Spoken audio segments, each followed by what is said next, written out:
Nadal, a Spaniard-born, raised and still residing on the Mediterranean island of Majorca, is 31 now. A lesser competitor might have lost his edge long ago, but Nadal is still sliding after drop shots and throwing his body into heavy topspin forehands with the gusto of a younger champion. Much has changed since his first victory at Roland Garros in 2005, the year of his first appearance in the tournament. In 2005, Nadal was partial to sleeveless shirts and pirate pants. In 2005, court Felipe Chatrier had no aerial camera traveling on a wire above it. In 2005, one could stroll up to the entrance of Roland Garros Stadium with a ticket and enter the gates without being frisked or wanted for weapons or explosives. The world is very different, but the men's game has remained surprisingly resistant to change. Nadal's career-long rival, Roger Federer, beat him to win the Australian Open at age 35 in January. Now Nadal has won another French Open, closing the gap with Federer in the standings for Grand Slam singles titles. Federer remains on top with 18.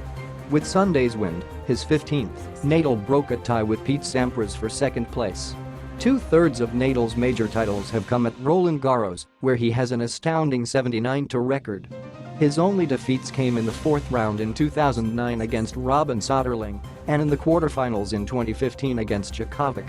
He has never lost a French Open final, and his 10 victories in Paris make him the first player to win 10 Grand Slam singles titles at the same tournament in the Open era.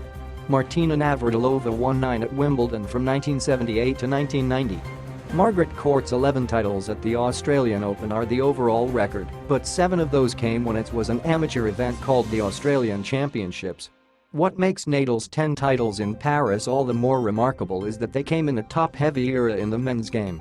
Federer and Djokovic are excellent on the clay and, if not for Nadal, would surely have won more than one Roland Garros title apiece.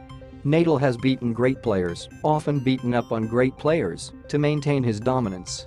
But if that dominance continues, one thing is expected to be different. He has been coached since the beginning by his uncle, Tony Nadal, who gave him his first lesson in Majorca and has